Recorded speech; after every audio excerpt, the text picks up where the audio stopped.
Hey, what's up, guys? Jerry Raganese, Greg Renly here. We are going to be going over the first round face-off matchups of the Division I NCAA tournament. We have the stats. We are looking at it from a face-off only standpoint. We will let the pundits fight over who's actually going to win the game because we're not that interested in that. So what we're going to do is we're going to start with quarterfinal groupings. We're going to go with Hofstra at Short Stadium, that Long Island. And we're going to do two matchups at a time in these episodes. The first matchup is going to be #1 overall seed North Carolina taking on Monmouth. Jared, what do you see sticking out in those matchups right there? Well, I think you see a two-headed monster versus last man standing with Monmouth. Sitar has been the only man in the show for Monmouth all season, and UNC's been rolling out the Double Dragon take, and that's gone well for both of them, clearly. Yeah, Tucci and Tyre have done an amazing job. Sutar, you have to look at the fact that he has taken every single rep this year for Monmouth. He hasn't taken one face-off off. So this is literally 1 versus 2. Mm-hmm. So when you look at his percentages throughout the year, he's been very steadily in the top 5 all season. So the standing neutral grip has certainly worked well for him, but he at 72 ground balls and at 71.5%. And that's not even leading the country, which is showing you what that difference in the rule changes were this first year, where it's absolutely nuts. It'll quiet down next year when everybody gets a full year of training correctly under their belt. But it is kind of astounding to see someone at 71.5% not lead the nation. And certainly in the talks of All-American. He's done an amazing job this whole season. But I want to look at his style. So his style, when you look at, he has 72 ground balls out of 151 face-off wins. So half the time he's going to himself, and he likes to rotate after his clamp. Across the stripe from him, you have Tucci, who likes to get in and out right away. He likes to put his weight down and completely crush the ball. Whereas Tyre likes to get in and out super fast, and almost every single time he wins the clamp, it's going forward. So if you're Monmouth looking at this UNC double-headed dragon, and you're used to winning over 70% of your faceoffs every game, how exactly do you line up against UNC?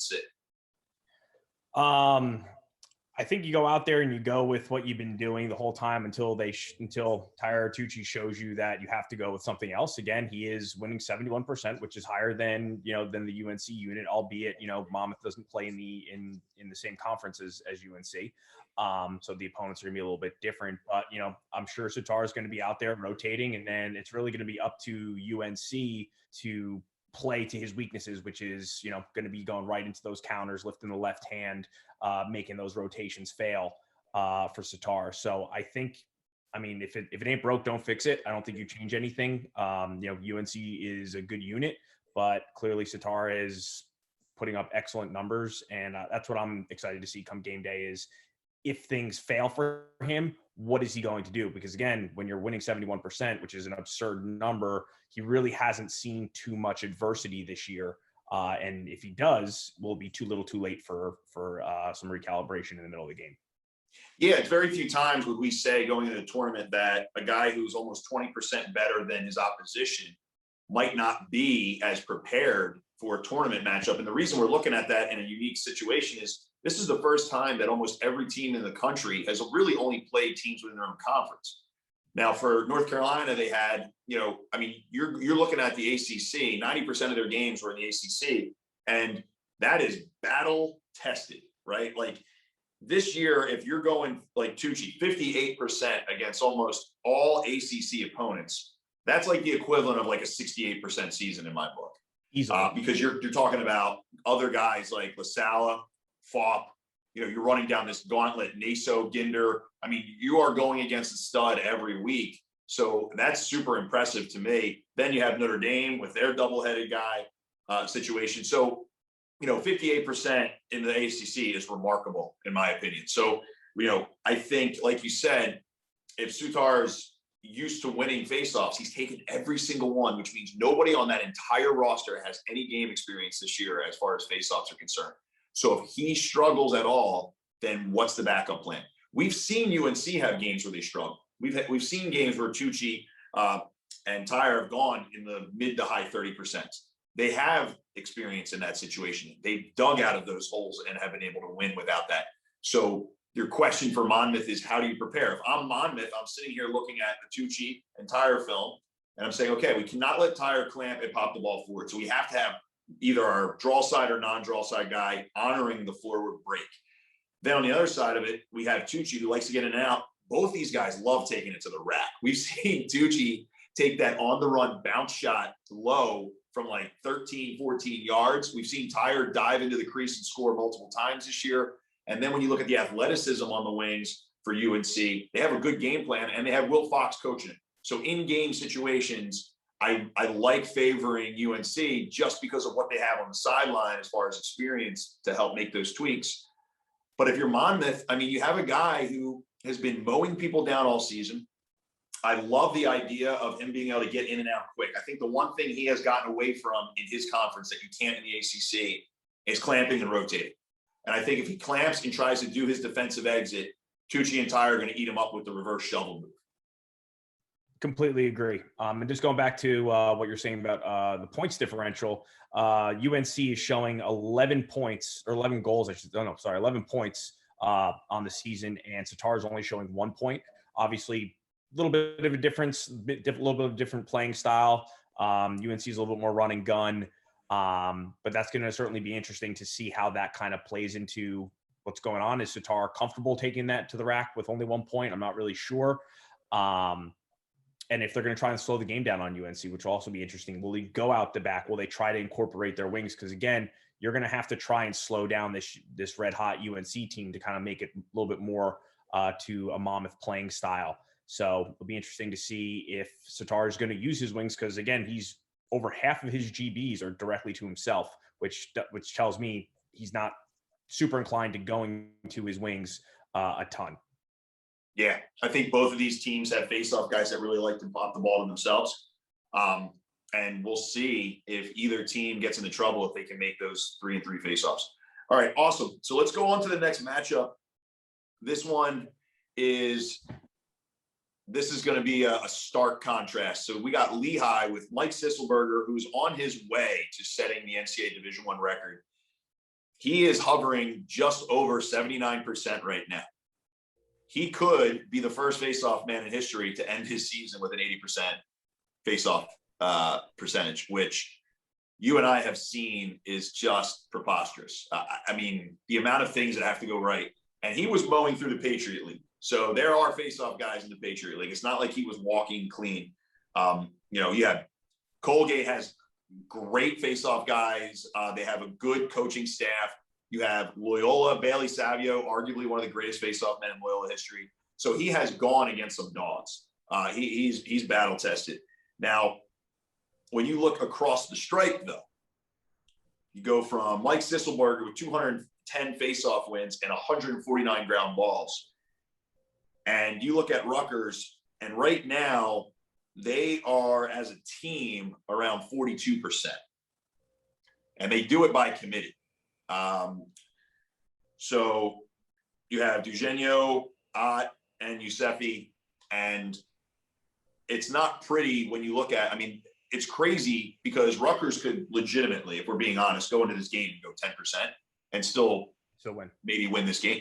They've been doing it all season. So what do you do if you're Rutgers and you look over at the 2021 GOAT? You know he's going to be the first team All-American. He hasn't had a game where he's gone under 60% this season. So what do you do? I think you got to look at it from a standpoint of, let's not look at the numbers. Let's look at the person across the stripe from us. Sisselberger is every single pound of 220. He's probably trending towards 230 right now. He's probably lying on the stat sheet. So you got to go, okay, this is a bigger human. We're not going to be able to counter him. Knowing the Rutgers roster, nobody is anywhere near that size if you even combine two of them together. So you got to say, what do we get? We got to play to our assets. We got to play to our speed. Let's see if we can run him out, beat him off the ground ball. As long as we're blocking him out the front, you can kind of consider that a win because, like you said, they may go 0% and still win this game with how high power Rutgers offense is. Just get a couple turnovers. Let's get the ball down to the other side. So it's really just they hope to contain Sisselberger, like, give them 4, don't let them get 8. I think that's your game plan here. And maybe even start with a poll or have the guys on a really short leash. Again, this face-off by committee thing has not done well for them. We know all 4 of their guys and they're all talented. They can put up numbers, but when you're going in 1 every 4, 1 every 5, doing 2, then sitting, it's really hard to get a good cadence going. And especially against, this titan across the stripe in Sisselberger, you're going to have to plan around him a little bit. But again, you do have your offense and your defense to bail you out. So it's going to be really interesting because we saw in the Villanova game, Sisselberger went like 92% and they still lost by 8. So it's like this kind of listen, it's a problem, but is it going to be a problem? I think that's going to be interesting to see come game day.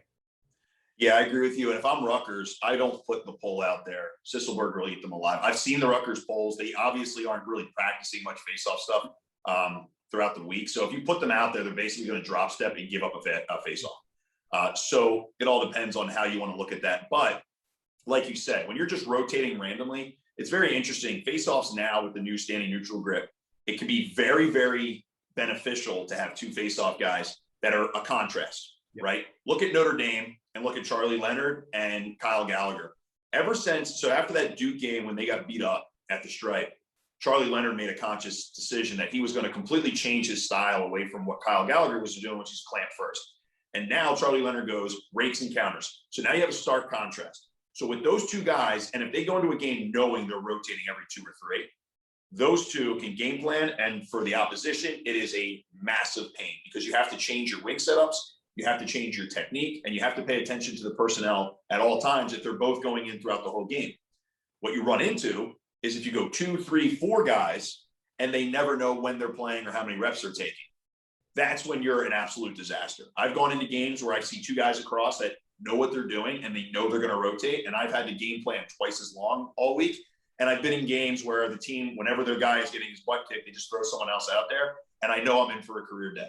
So it's a very dangerous balancing thing. Now, Rutgers obviously doesn't have the situation where they've gone with 2 guys and they just go completely different styles throughout a whole game. This would be the perfect week to do that.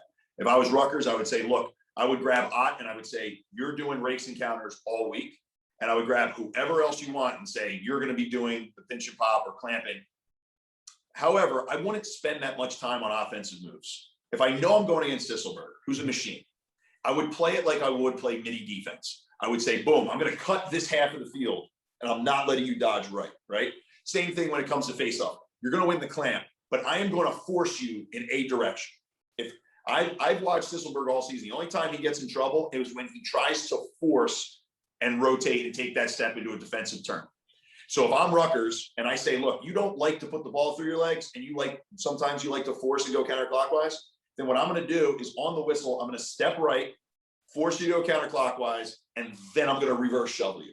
Now, that's not really in the repertoire for what I've seen, but it would be a great week to practice it every single day.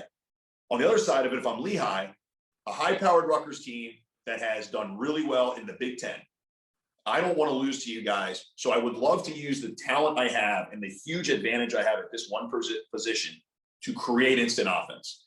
So all week, I would game plan to work on where do you want to move our wings pre-whistle, pre-setup in order to get the ball out to space so that we can create transition. That doesn't mean just pinch and pops. Maybe you write up plays where you throw the ball to your wing and have the other wing cut over the top, throw it over top, create some interesting 4-on-3s. If I'm Lehigh, that is a massive luxury that you need to use this whole week. You've got to get to practice and work on that stuff. Because if you can create transition and score 3 or 4 goals off of the faceoff, which they're totally capable of doing, you are guaranteeing yourself to be in this game. If they only sit there and win faceoffs and Rutgers almost goes like a half-court press and just says, okay, take the draw and we're going to back in and play 6-on-6, we're going to have a dogfight. So yeah. I think, it's interesting on how you look at that.